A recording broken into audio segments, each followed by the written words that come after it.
जितनी भी सल्तनतें आई हैं, सबसे ज्यादा किसका था? मंगोलों का। सबसे ज्यादा कंट्रोल किनका था? मंगोलों का था। इंसान को छोड़ते नहीं थे, बस्तियां वो वैसे जला देते थे। जब मुसलमान आपस में सुन्नी शिया बरेलवी देवबंदी या इस तरह आपस में बहस करते हैं तो फिर क्या होता है? फिर ये होता है कि बगदाद का खलीफा बैठा होता है अपने तख्त पे और इब्ने अलकमी जैसा कोई हलाकू खान को कबर करता है, तो फिर हलाकू खान वहां बहस ये हो रही होती है, बगदाद में क्या बहस हो रही थी? जब मंगोलों ने बगदाद पे हमला किया, सुकूते बगदाद हुआ। सुकूते बगदाद क्यों हुआ? करोड़ों उलमा की लिखी किताबें हमें नहीं मिल सकती, अल्लाह अल्लाह, जो बगदाद की लाइब्रेरी में जला दी गई और दरियाबुर्द कर दी गई, क्योंकि बगदाद में बहस हो रही थी। मंगोल सल्तनतें फतह कर रहे थे और बगदाद में बहस हो रही थी कि कौवा जो है वो पानी पी ले तो पानी पाक होता है या पलीत होता है। इस तरह ये वैसा, वाह वाह। वो हजरत अब्दुल्ला इब्ने उमर के पास एक शख्स आया बगदाद का, उसने कहा हजूर मच्छर या मक्खी लग जाए तवाफ के दौरान तो उसका दम देना पड़ता है या नहीं देना पड़ता? मच्छर मार जाए या मक्खी, इस तरह का उसने कोई सवाल फिकी सवाल किया। तो हजरत अब्दुल्ला इब्ने उमर को जलाल आया। आपने फरमाया खबीसो, नवासे रसूल को तुम कूफा की गलियों में अकेले छोड़ गए हो। और आपने फरमाया तुम लोगों की गैरत पे मातम है, बेगैरत लोगों, नवासे रसूल को शहीद करने के लिए तुम कूफा की गलियों में छोड़ गए हो और आज मुझसे ये मसला पूछते हो कि मक्खी या मच्छर के एहराम पे लगने से या मर जाने से दम देना पड़ता है या नहीं देना पड़ता? लानत है तुम्हारे अकीदे पे, लानत है तुम्हारी इबादत पे, लानत है तुम्हारे अमल पर, क्योंकि रब को ऐसा अमल नहीं चाहिए जिसमें इखलास ना हो।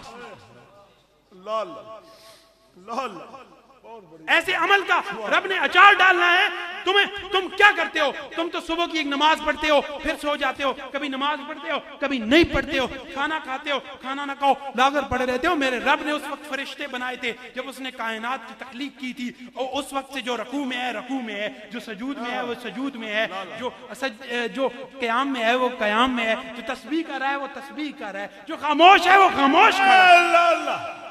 उसको तुम्हारी इबादत की जरूरत है, उसको तुम्हारे अमल की जरूरत है, नहीं उसको तुम्हारे इखलास की जरूरत है, नहीं उसको तुम्हारी आजिज़ी की जरूरत है। अगर तुम जैसा रब को अपने तसव्वुर में लाओगे, करीम समझोगे तो करीम है, मुइज़्ज़ समझोगे तो मुइज़्ज़ है। किसी को जलील मत करना कि वो मुज़िल भी है, इज्जत देना लोगों को कि वो मुइज़्ज़ है। तुम आज किसी को इज्जत दोगे, रब कल तुम्हें इज्जत देगा। तुम आज किसी का एहतराम करोगे, रब कल तुम्हारा एहतराम तुम्हें मोहतरम कर देगा जमाने में। तुम आज किसी का साथ दोगे, किसी यतीम का, किसी बेकस का, किसी बेवा का, किसी लाचार का, किसी गरीब का साथ दोगे, कल रब तुम्हारे लिए मदद के असबाब पैदा कर देगा। रब को जैसा सोचोगे रब तुम्हारे साथ वैसा मामला करेगा। तुम रब का जिक्र जैसे करोगे वैसा रब तुम्हारे साथ मामला करेगा। हजरत हबीब अजमी का एक वाकया। नारे तकबीर, नारे रिसालत, अजमत और शान मुस्तफा, आस्ताना आलिया चूरा शरीफ, फैजान चुराही, शहजादा फारूक आज़म। हजरत हबीब अजमी बड़े सूफी दरवेश थे। आप पहले सूफी नहीं थे, सूद का कारोबार करते थे। तो एक मर्तबा गली से गुजर रहे थे तो बच्चे खेल रहे थे। तो जब उन्होंने देखा कि हजरत हबीब अजमी आ रहे हैं तो उन्होंने एक दूसरे को कहा कि बच्चों रास्ते से हट जाओ, हबीब सूदखोर आ रहा है, कहीं इसके कदमों की धूल हमारे ऊपर ना पड़ जाए। आप गए वुजू क्या मस्जिद में गए, तौबा की, दोबारा उधर से गुजरे तो अल्लाह तबारक व तआला जब चाहे मुकद्दर बदल देता है। जब वापस गुजरे तो बच्चे एक दूसरे को कहने लगे रास्ते से हट जाओ, हबीब ताइब होके आ रहा है, कहीं हमारे कदमों की धूल इस पे ना पड़ जाए। मुझे एक बात बताओ कि वो कौन सा फास्ट डिवाइस सिस्टम था जिसने आधे घंटे के अंदर उन बच्चों को बता दिया कि अब हबीब ताइब होके आ रहे हैं। वो बच्चे तो इतने थे, उनको तो शऊर भी नहीं था, वो तो खेल रहे थे। उनको किसने बताया कि हबीब ताइब हो गया? तो ये ये अल्लाह जिसे चाहे इज्जत दे, जिसे चाहे जिल्लत दे, वो कौमों को अरूज भी देता है, वो कौमों को जवाल भी देता है। तो दोस्तान ग्रामी, हजरत इब्राहीम अलैहिस्सलाम ने खुद से अपनी मर्जी से हजरत जिब्राइल को कोई हुक्म नहीं दिया। आपने फरमाया कि वो रब चाहेगा तो मुझे बचा लेगा। हम लोग तो उसकी रजा पर राजी रहने पे कायम रहते हैं। तो इलामा इकबाल ने फरमाया था, बेखतर कूद पड़ा आतिशे नमरूद में इश्क, कि हजरत इब्राहीम अलैहिस्सलाम इश्क को मस्ती के आलम में आग में कूदे थे। नहीं तो खुदकुशी तो हराम है। अगर उनको एक रास्ता मिल रहा था जिंदगी बचाने का तो उन्हें बचाना चाहिए था। लेकिन बाज चीजें अकल की नौयत से देखो तो वो हराम हो जाती हैं, इश्क की नौयत से देखो तो वो हलाल हो जाती है। अल्लाह अल्लाह माशाअल्लाह। तो बाज़ औक़ात फक्र में मस्ती सवाब, अकल के अंदाज से देखो तो मस्ती गुनाह है।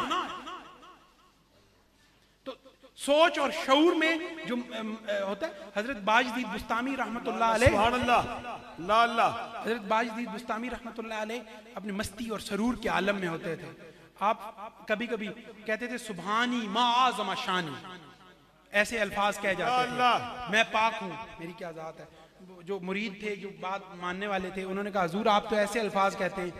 आपने फरमाया कि जब मैं ऐसे अल्फाज कहूं तो मुझे कत्ल कर देना, मुझे मार देना। जब आपने ये अल्फाज दोबारा कहे तो उन्होंने आप पे हमला किया। जहां जहां उन्होंने हजरत बाजदीद बुस्तामी के वार किया वहीं वहीं उनके अपने वार हो गए। जहां जहां उनको वार किया वहीं वहीं हजरत बाजदीद बुस्तामी रहमतुल्लाह जब होश में आए तो उन्होंने अर्ज की, हुजूर हमारे साथ तो ये माजरा हुआ है, हमने आपकी जहां जहां ज़र्ब लगाई हमारे वहां ज़र्ब आई। आपने फिर वही अल्फाज गए थे। आपने फरमाया था ना, आपने फरमाया मैंने तुम लोगों को बताया था ना कि जब मैं वो अल्फाज कहता हूं तो मैं नहीं होता।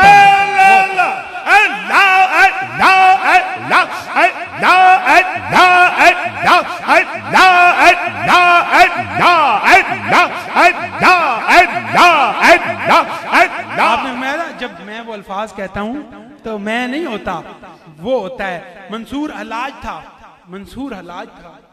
मैं बड़ा हैरान हुआ, मैंने मुजद्दिद अल-फिसानी रहमतुल्लाह अलैह के मकतूबात खोले, मैं बहुत हैरान हुआ। मंसूर हलाज का सूफिया ने उस वक्त साथ नहीं दिया था और उलमा ने भी साथ नहीं दिया था, क्योंकि उसने अनल हक का नारा लगाया था।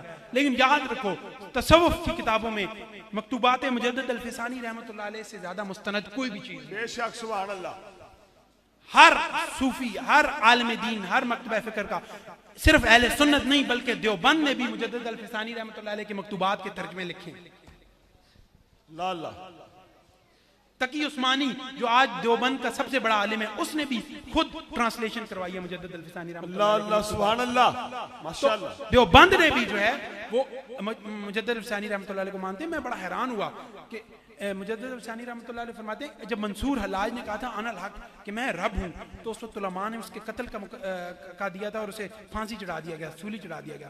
मुजद्दिद अल-फिसानी रहमतुल्लाह अलैह ने फरमाया था कि मंसूर हलाज ने जब ये कहा था कि मैं रब हूँ, तो उसने ये नहीं कहा था कि मैं रब हूँ, उसने ये कहा था कि मैं नहीं हूँ, रब है। अल्लाह अल्लाह, मैं नहीं हूँ। वाह वाह, माशाअल्लाह। ये वो एक सूफिया की दो आलम होते हैं, एक शुक्र का आलम होता है, एक सैफ का आलम होता है। शुक्र के बादशाह बाजदीद बुस्तामी रहमतुल्लाह अलैह, क्या बात है। हालत सैफ के बादशाह हजरत जुनैद बगदादी माशाअल्लाह। सूफिया की दो हालतें होती हैं। क्या बात है। उधर हजरत जुनैद बगदादी का क्या आलम है। एक शख्स आपके पास आया, अर्ज की हुजूर, काफी अरसा रहा, अर्ज की हुजूर मैंने आपकी कोई करामत नहीं देखी। उन्होंने फरमाया तुमने कभी कोई मेरा अमल शरीयत के खिलाफ देखा है? अल्लाह।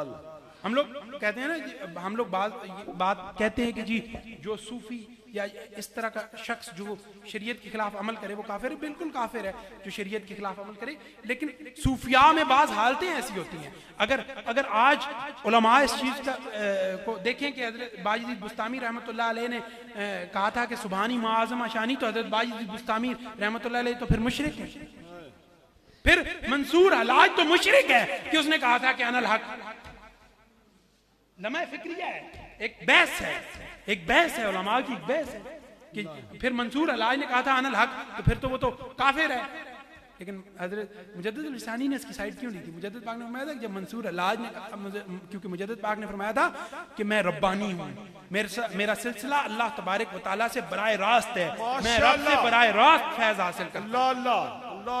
मुजद्दिद पाक ने फरमाया था कि मैं रब्बानी हूँ, मेरा सिलसिला रब्बानी है, मेरा सिलसिला रब्बानी है, मैं रब से बराए रास्त फैज हासिल करता हूँ। तो मुजद्दिद पाक ने फरमाया था कि मंसूर हल्लाज जो है उसने जब ये कहा था कि मैं रब हूँ तो इसने ये नहीं कहा था कि मैं रब हूँ, मैं नहीं हूँ, रब है। तो सूफिया के मिजाज होते हैं कि बाज सूफिया कहते हैं कि साफ बेहतर है, साफ बेहतर है, हालत होश बेहतर है, हालत होश में इंसान ऐसी कोई खता नहीं करता बाज। लेकिन हज़रत बायज़ीद बुस्तामी रहमतुल्लाह अलैह और उनके मानने वाले बाज सूफिया कहते हैं कि हालत शुक्र बेहतर है, हालत मस्ती बेहतर है कि उसमें रब का दीदार और मुशाहिदा हक होता है। माशाअल्लाह, सुभान अल्लाह। हालत साफ में वो मुमकिन नहीं है। मुझे हजरत दाता अली हजवेरी रहमतुल्लाह अलैह की कश्फुल माजूब उठा के देखो तो हजरत दाता अली हजवेरी ने तो नबी पाक सल्लल्लाहु अलैहि वसल्लम की एक हालत को भी हालत शुक्र से ताबीर किया है। ऐसा है कश्फुल माजूब में है, ऐसा है कश्फुल माजूब में हजरत दाता अली हुजवेरी ने तो नबी पाक सल्लल्लाहु अलैहि वसल्लम की एक कैफियत को कि जिसमें हजरत ज़ैद बिन हारिसा की जो ज़ौजा थी उनको छुड़वा दिया गया, उनको अलहदगी की गई, उस वाक्य को हजरत दाता अली हुजवेरी ने कहा है कि वो हजूर क्या हालत शुक्र में था। ये हजरत दाता अली हुजवेरी ने कहा। तो तुम आज कैसे कह सकते हो कि हालत शुक्र जो है वो काबिल कबूल नहीं है? ये सूफिया का है। और अगर ऐसी बात होती तो फिर इल्लामा इकबाल ये थोड़े ही कहते फकरे जुनेदो बायजीद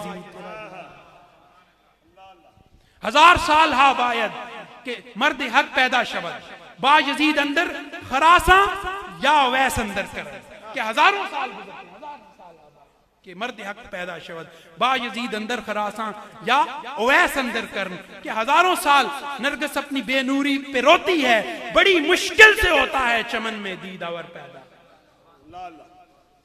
ये बड़ी मुश्किल से होते हैं।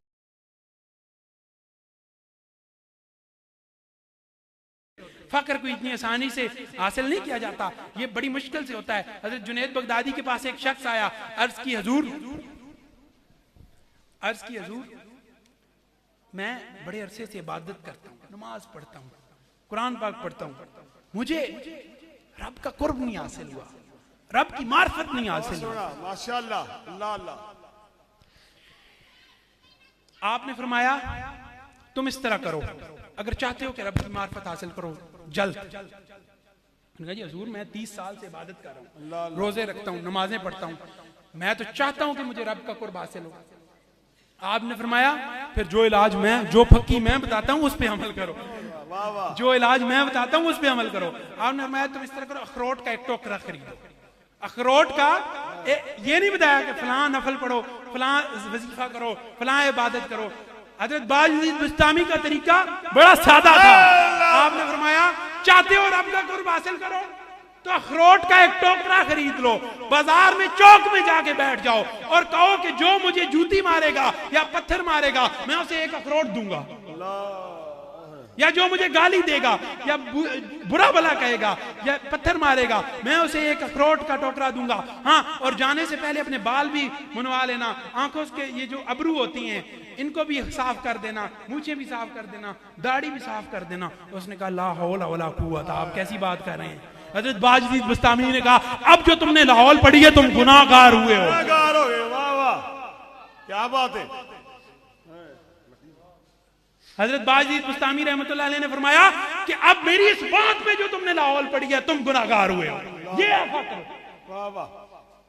हालांकि वो आबिद नहीं था, आबिद था, जायद नहीं था, जायद था, वो इबादत नहीं करता था, साइम नहीं था, रोजे रखता था, हज नहीं करता था, करता था, रब को नहीं मानता था, मानता था, इबादत नहीं करता था, करता था, उलमा की नहीं मानता था, मानता था, सब कुछ करता था। रब का कुर्ब क्यों नहीं नसीब हुआ? क्योंकि मैं कहता हूं ना कि दिल के कुएं में नफ्स अमारा का कुत्ता है, नफ्स अमारा का कुत्ता है, हर चीज पे गरूर होता है। मेरे पास इज्जत है, मुझे इज्जत पे गरूर होगा। मेरे पास दौलत है, मुझे दौलत पे गरूर होगा। मेरे पास इल्म है ना, मुझे इल्म पे गरूर होगा। अगर मैं आबिद हूं, मुझे इबादत पे गरूर होगा। याद रखो, दौलत वाला गरूर फिर भी चलता है, इज्जत वाला गरूर फिर भी काबिल बर्दाश्त हो जाता है, लेकिन इबादत पर गरूर कभी रब बर्दाश्त नहीं करता। रब कभी इबादत पर गरूर बर्दाश्त नहीं करता।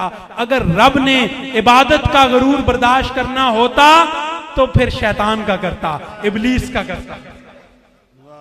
इबादत पर गरूर सबसे पहले किसने किया था?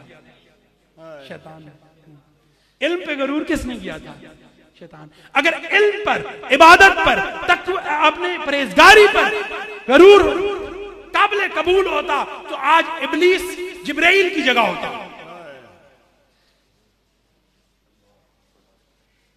होता, बिल्कुल होता, क्योंकि सबसे ज्यादा आबिद था, जाहिद था। नहीं, रब ने फरमाया तू अपने इल्म और अपनी इबादत को ले और मेरी बारगाह से दफा हो जा।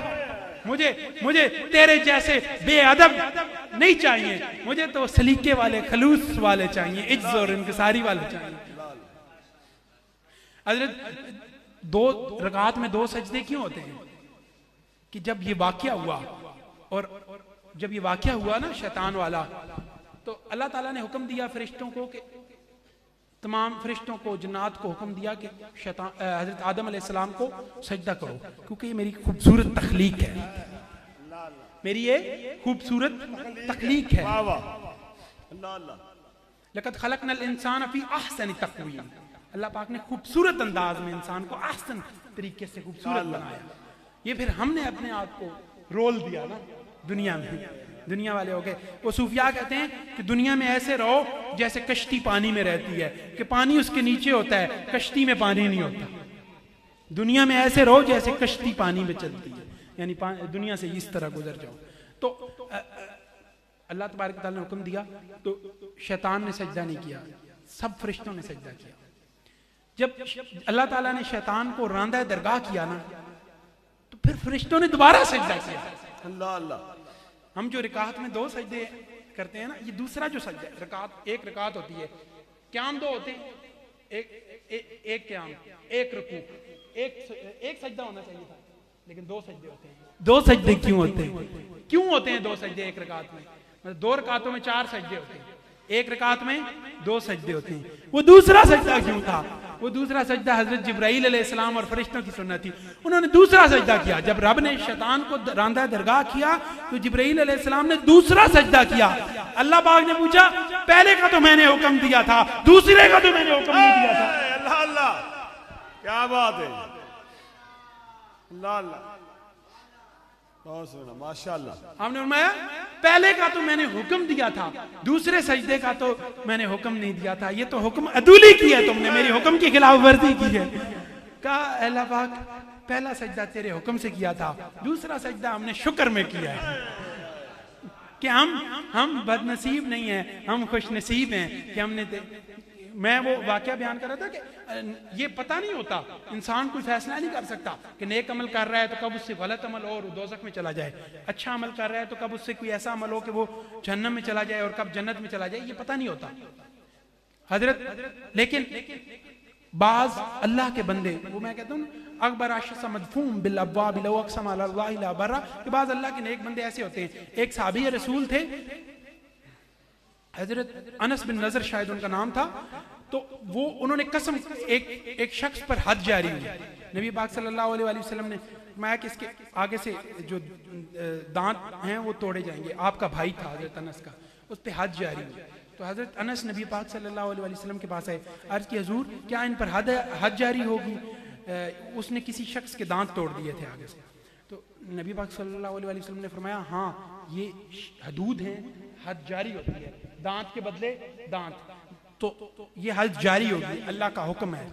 हजरत अनस बिन नजर ने उस वक्त कहा, हुजूर अल्लाह की कसम मेरे इस भाई के दांत नहीं तोड़े जाएंगे, मैं अल्लाह की कसम इसके दांत नहीं तोड़े जाएंगे। हुजूर ने फरमाया होश करो, ये अल्लाह की हदूद है।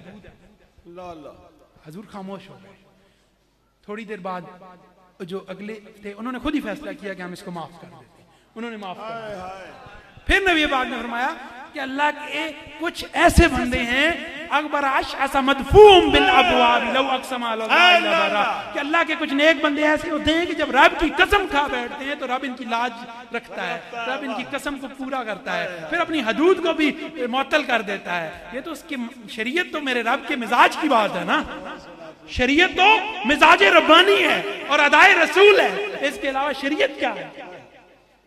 तो ये तो मेरे हजूर के मेरे रब के मिजाज की बात है। तो अल्लाह पाक ने नबी पाक ने फरमाया कि ये तो कुछ ऐसे लोग अल्लाह के नेक लोग होते हैं।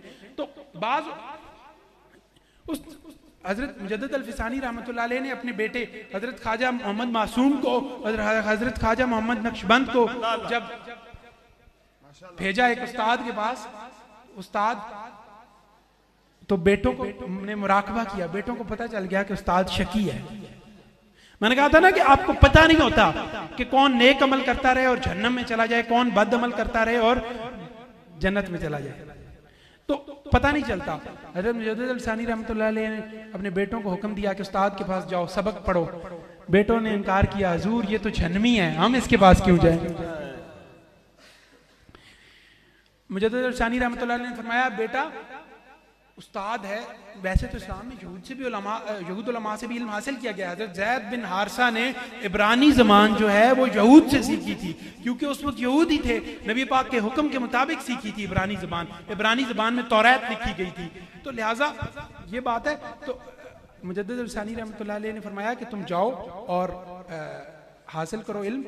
ये इल्म हासिल करने का तल्लक इस बात से नहीं है कि वो शकी है या सईद है, उसने जो हासिल किया है तुम्हें सिखाएगा। अर्ज की हजूर क़यामत के दिन हम जन्नत में होंगे, हमारा उस्ताद दोज़ख में होगा। हज़रत मुजद्दिद अल-फिसानी रहमतुल्लाह अलैह ने निगाह फरमाई, मुराक़बा किया और फरमाया जाओ, अब वो बदनसीब नहीं रहा, खुश नसीब। अल्लाह सुभान अल्लाह। इसी तरह अल्लाह वालों के पास, अल्लाह वालों की महफिलों में बैठने का फायदा ये होता है कि बाज लोग, नबी पाक सल्लल्लाहु अलैहि वसल्लम का फरमान है कि फरिश्ते जमीन का चक्कर लगाते हैं, फरिश्ते जमीन का चक्कर लगाते हैं और देखते हैं कि अहले जिक्र की मजालिस कहाँ है। जब अहले जिक्र की मजालिस मिलती हैं, जिक्र करने वाले मिलते हैं, जैसे आज हम यहाँ आए हैं, बैठे हैं, किस लिए आए? अल्लाह का जिक्र करने, अल्लाह का जिक्र करने के लिए, अल्लाह के रसूल का जिक्र करने के लिए। अल्लाह के रसूल का जिक्र किसका जिक्र है? अल्लाह का जिक्र है, सुभान अल्लाह। तो बात क्या हुई कि अल्लाह का जिक्र करने आए। तो ये किस चीज की मजलिस है? जिक्र की मजलिस है। हम किस लिए बैठे हैं? जिक्र के लिए बैठे हैं। हम में अब अक्सरियत जो बैठी है वो किस लिए आई है? जिक्र के लिए आई है। मुमकिन है हमें कोई ऐसा शख्स हो जो किसी और सोच से आया हो, रियाकारी से आया हो, वैसे आया हो। मैं किसी को कह रहा नहीं, ये मुमकिन हो सकता है कि हमारे में कोई शख्स रियाकारी से बैठा हो, कोई किसी नीयत से आया हो, कोई किसी नीयत से आया हो। तो अल्लाह तबारक व तआला फरिश्तों से पूछता है कि जो मेरे बंदे जिक्र कर रहे हैं, मेरे बंदे किस के लिए जिक्र कर रहे हैं? क्या इन्होंने मेरी जन्नत को देखा है? फरिश्ते कहते हैं हुजूर नहीं, इन्होंने जन्नत को नहीं देखा। अल्लाह पाक ने फरमाया अगर ये मेरी जन्नत को देख लेते तो क्या आलम होता? फरिश्ते कहते हैं हुजूर इनका खुशू, इनका खुजू, इनकी मोहब्बत और वारफ्तगी और बढ़ जाती। अल्लाह पाक ने फरमाया क्या इन्होंने मेरी जहन्नम को देखा है? अर्ज़ की नहीं हुजूर, नहीं देखा इन्होंने। अगर ये देख लेते तो क्या आलम होता? फिर फरिश्तों ने कहा अगर ये हुजूर जहन्नम को देख लेते, इनका खौफ, इनका डर और इनकी जो कैफियत है वो इस्तराब की कैफियत ज्यादा हो जाती। अल्लाह पाक ने फरमाया ये जो जितने लोग मेरे जिक्र की मजलिस में इकट्ठे हुए बैठे हुए हैं, इन सबको खबर दे दो कि मैंने इन सबको बख्श दिया, मैंने इन सबको बख्श दिया।